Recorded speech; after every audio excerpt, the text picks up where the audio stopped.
Well, I'm getting ready for another big adventure. Taking off on Saturday, and we're going to go up to the Kimberley by way of the back roads. We've got Bob all set up, fueled up, and ready to go.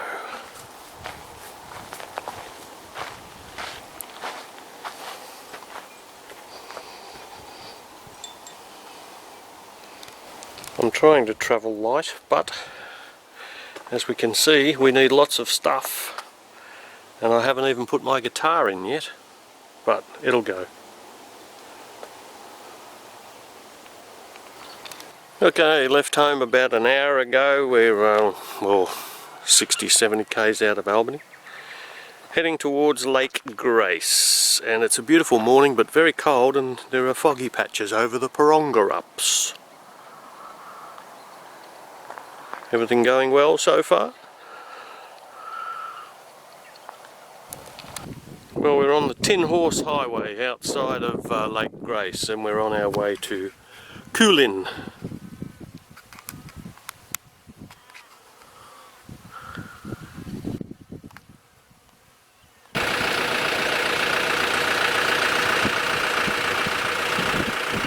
The Tin Horse Highway.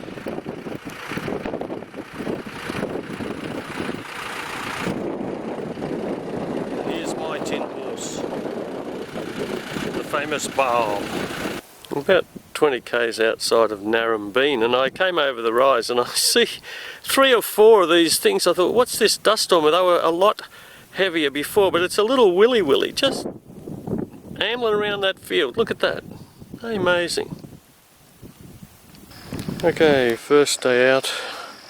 We made it 642 k's to a place called Kurarawalli, which is about 129 k's west of Kalgoorlie.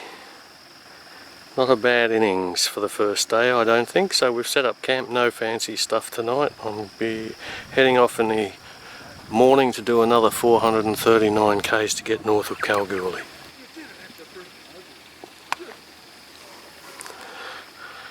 This is a freebie campsite, which is pretty good. There's a lot of the caravan parks charge you about $30 to $40 a night to stay in them. That's pretty good. Basic but good. Now we're getting into the nitty gritty. This is just beyond Kalgoorlie Boulder, and this is a working gold mine.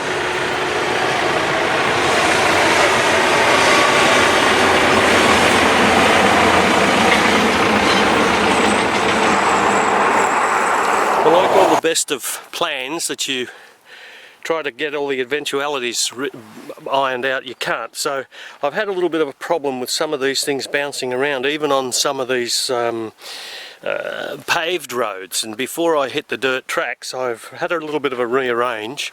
My guitar's now sitting up here, this water is now in line, which is what I originally planned, and they're well tied down to stop them basically from all sliding forward. I've had a rearrange in the front seat.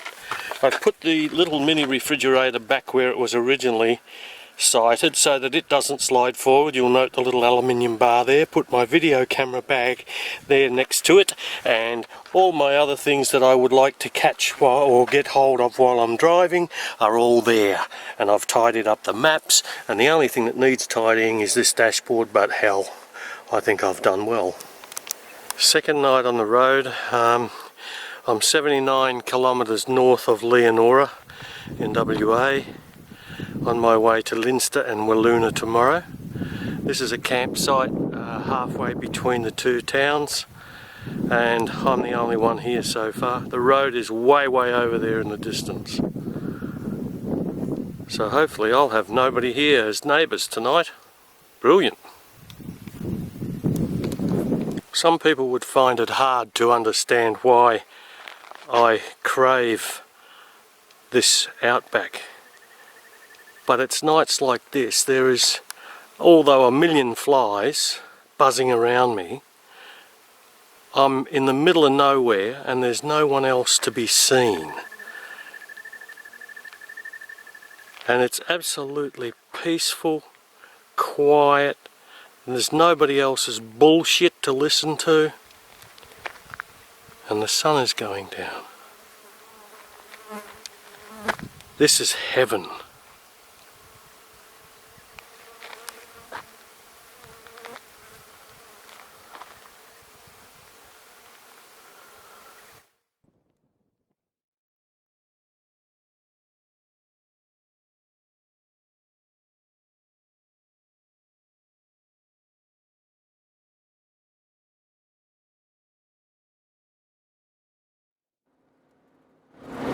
We're just driving along towards Wiluna in WA.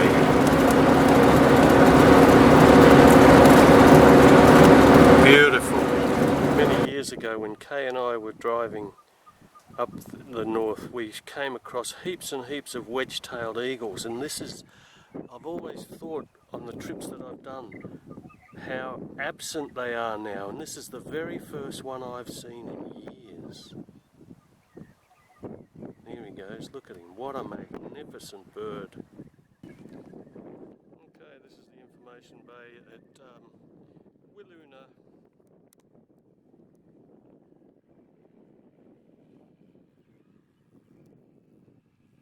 I'm going to now do a 180 odd kilometres of gravel road.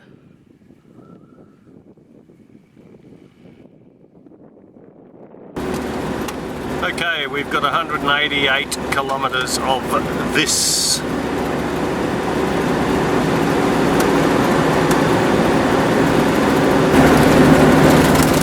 As the tortoise said to the hare, slow and steady.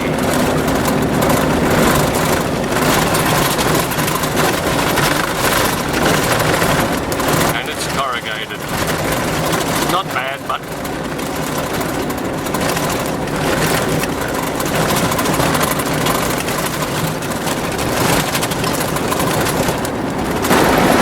well, we're still plodding along on this gravel stretch towards Meekatharra. We're now 52 k's outside of Meekatharra, so it's not that far to go now.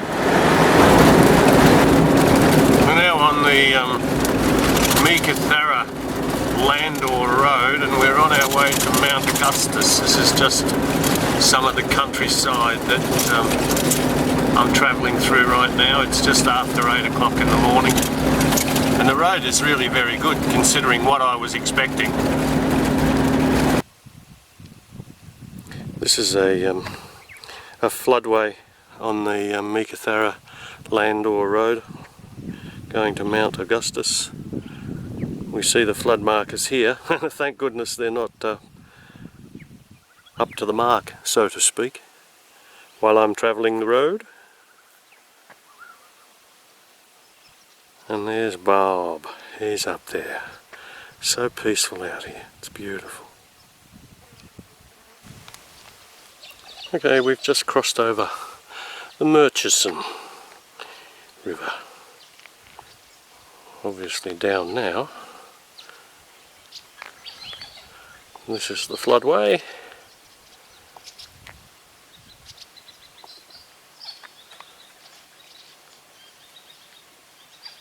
And up in the background is actually a dwelling with people living in it, all the way out here. Well, it seems like the only vehicles you pass out here are road working vehicles. I've just there's a big works just behind me, and dump trucks and things piling up all this stuff here, obviously for grading onto the surface of this gravel road, which is not really bad at all, I must admit. Mount Gould Police Station, built 1888. Unfortunately there's a truck in the background, and he's filling water for those roadworks that I passed a few minutes ago. This is the old lockup. Amazing. Stuck out here 155 or so k's from Meekatharra. Sheep stealers were locked up here, Aboriginals. By way of an illustration, this is what they term a washout. This is a very, very minor one. I've just come through heaps and heaps of them. But what happens is the rain comes down from the hills and it washes over the road here, and it causes the sand to build up, and when you get some of them, they are really thick and quite corrugated. So that's why they say it takes 8.5 hours to drive 335 k's. Just come through the gates of Land Rover. There's a turn off to Gascoigne Junction just back down that road there, and we come across this floodway, and it's absolutely beautiful. It's just an absolute contrast in the countryside. Look how green this is, because it's had a bit of water on it at some stage. Absolutely beautiful. And the wildlife, you can hear it all around, birds. And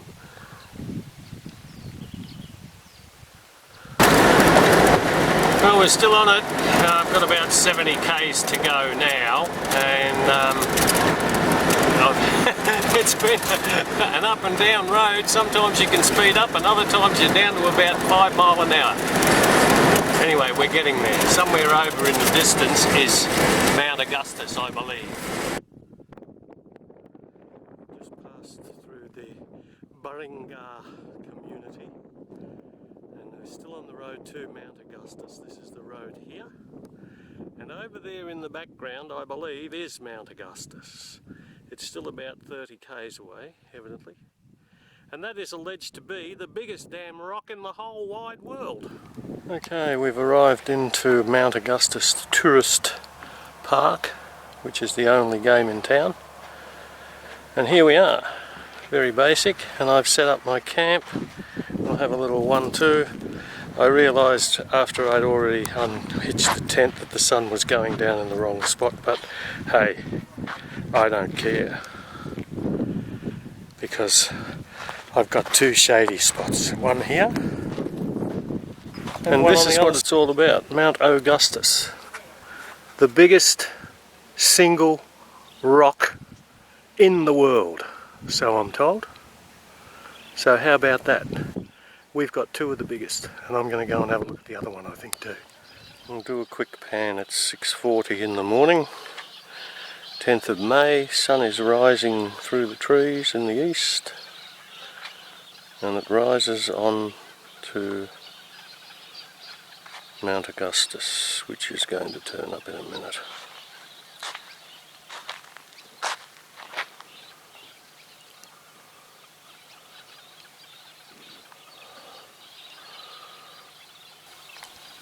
I've just left Mount Augustus Tourist Resort, 7:40 in the morning, and we're now heading towards Paraburdoo. Beautiful sunny morning again, Monday morning, and there is the big rock, Mount Augustus, and I've got 412 k's of dirt road today.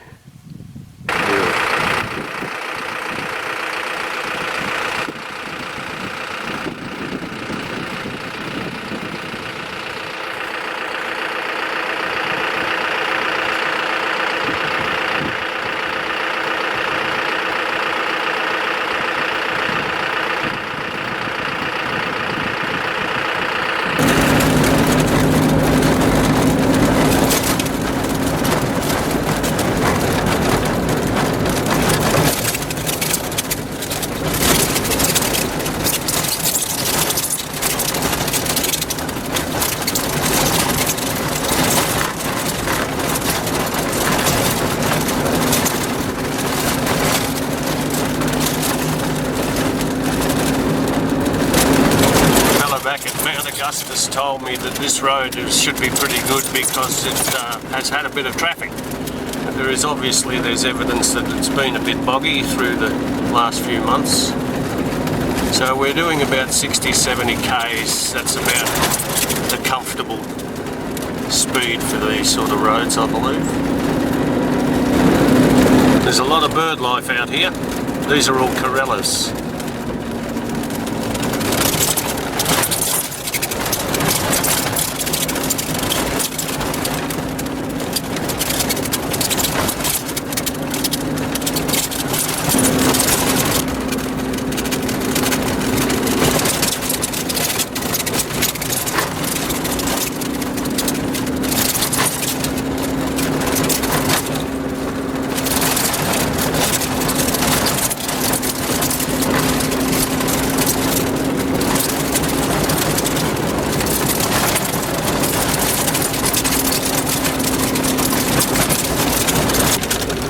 this is beautiful.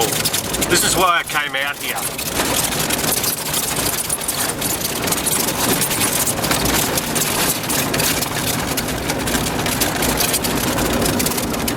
Better put the camera down though and concentrate.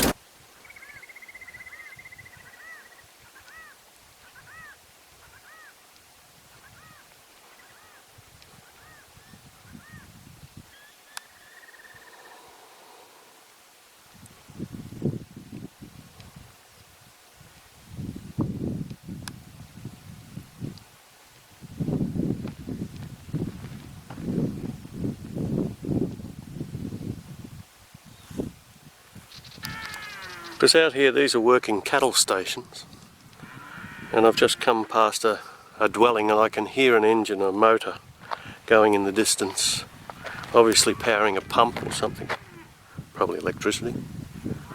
But oh, this is magnificent out here.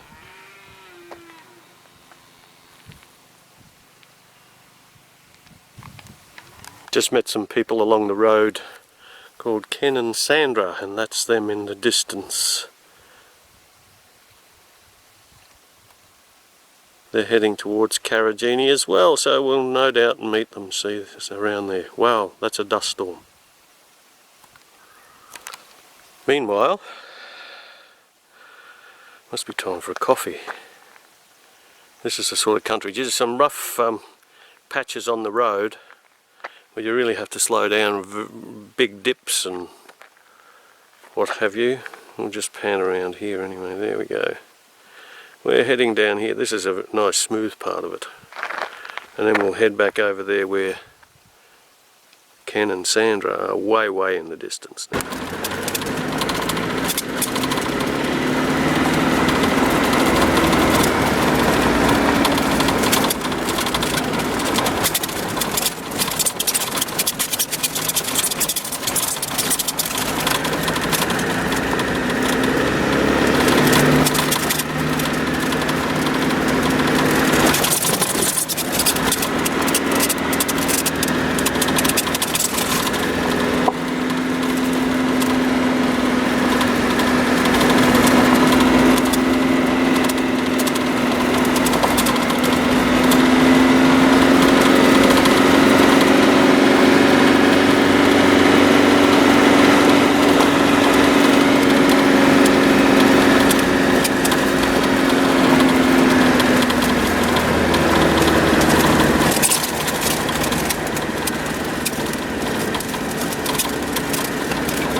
This must have once been the seabed, if we look at all the hills and things around us.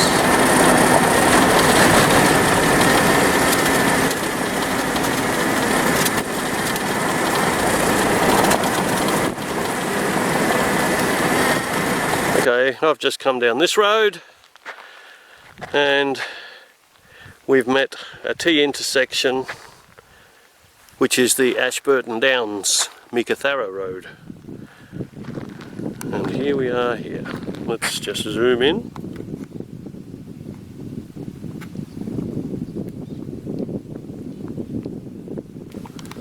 Well, we've been travelling the Ashburton Downs Road towards Paraburdoo. We'll have to make a right-hand turn in 100 or so k's.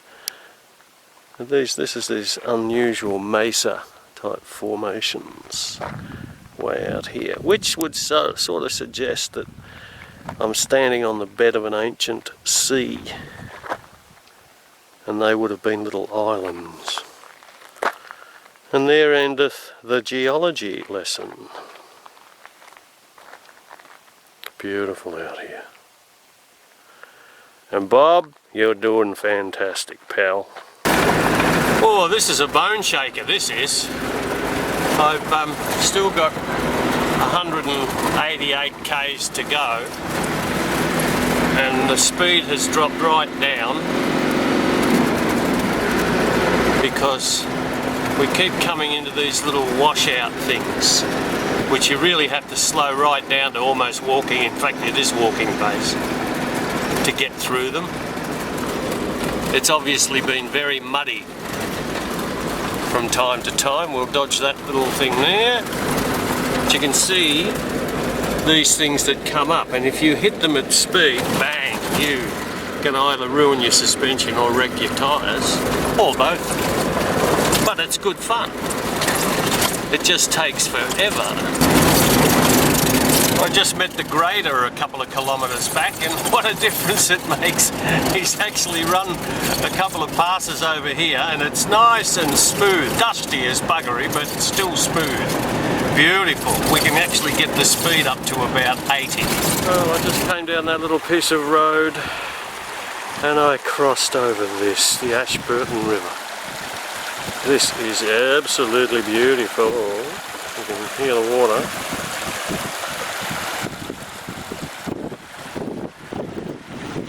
And it's very inviting. I'm actually toying with the idea of having a little dip right in there. It's time. Whether I have still got another 140 odd k's to go to Paraburdoo, which I really need to get to tonight. Well, I've just come across this old lady stuck out in the middle of the desert, and I think the signs around it say all. Tyres are a bit flat.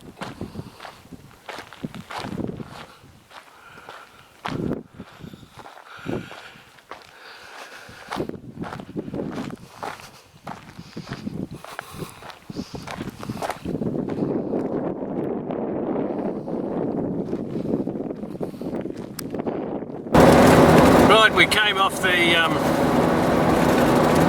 Mount Augustus Road. Now we're heading towards Paraburdoo. We're about 70 k's outside of Paraburdoo, and Bob doesn't know what's hit him because he's on a tarmac road.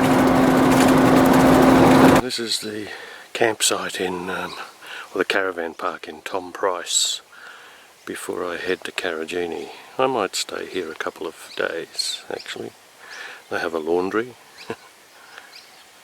I'm having some morning tea or morning coffee, and then this is the view that greets us.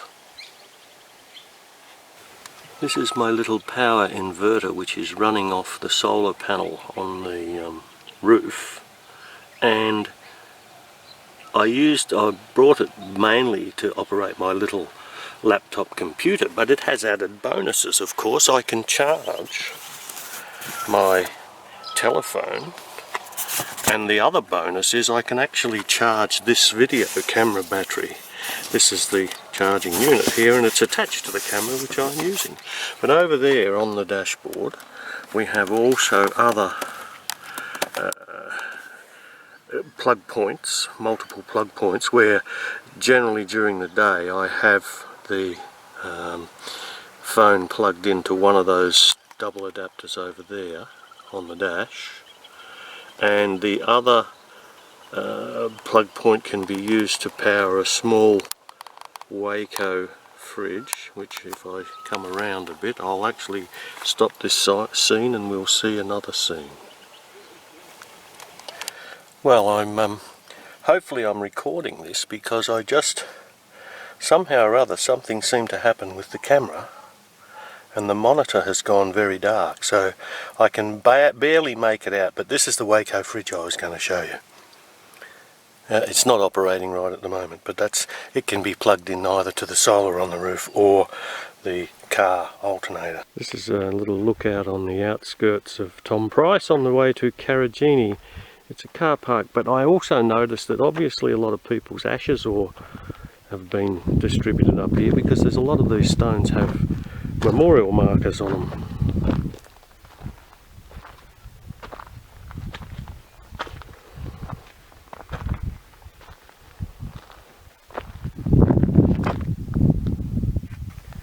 On our way to Wino Gorge. On our way. Bob and I, we're on our way. Karijini National Park. Beautiful.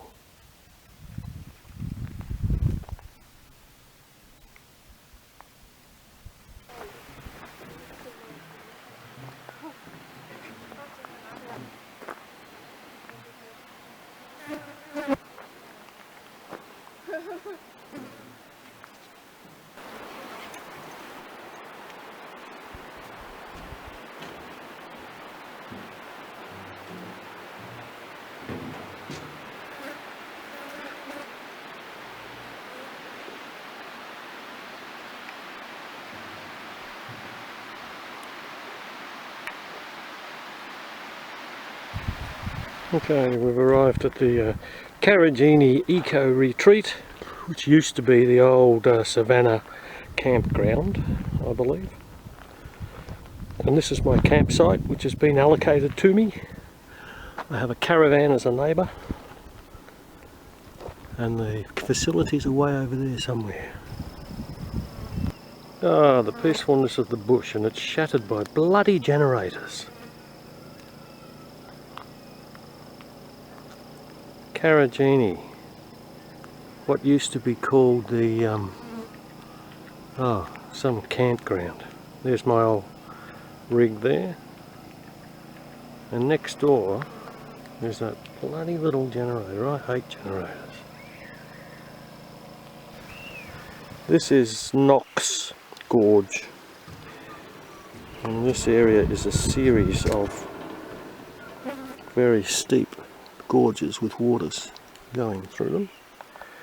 I broke camp at the Savannah campground. I couldn't remember the name yesterday, and now I'm here, and I'm on my way also to Joffrey Falls and Dale's Gorge.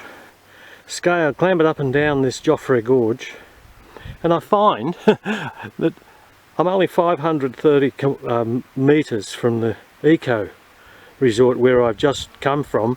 I've driven about 14 kilometres, and believe it or not, there's Bob up on the top, on the brow of the hill above that lookout there. This is the gorge, and that's he's 14 kilometres by road away from where I am. Unbelievable. And this is only half a kilometre from the eco retreat. It's the Joffrey View, they call it. But have a look at this magnificent view. You can actually clamber down into those pools if you wish. I did not wish because I'm not fit enough. Ah, this little stream, it's absolute bliss. As you can see, over in the distance is the eco retreat, and that's how close I was to being on the other side. If we just pan over here, you may make out some people walking down a track. The track is down into that gorge. Amazing, but a beautiful place, well worth a walk. And the lookout is actually under repair.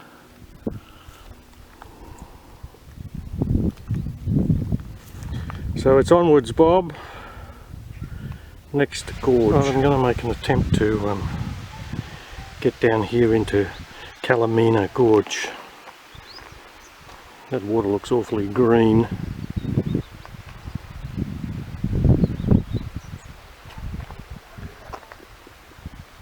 There's some steps down here, which I made it down. Wasn't too hard because there was a lot of steps. But this is beautiful down here, Kalamina Gorge. And as I pan through here, you might see we'll go up. There's people on the top of the cliff up there, where I've just come down. There is a water pool over there and a waterfall. So we'll have a little wander. Absolutely glorious. I think I've been here before.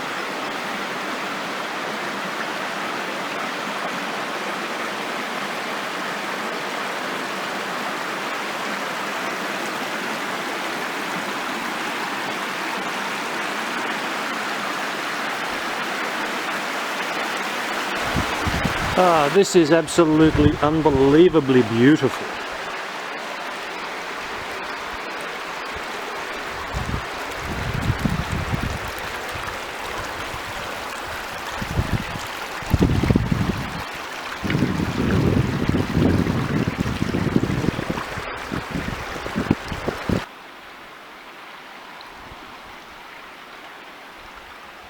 Fish as well.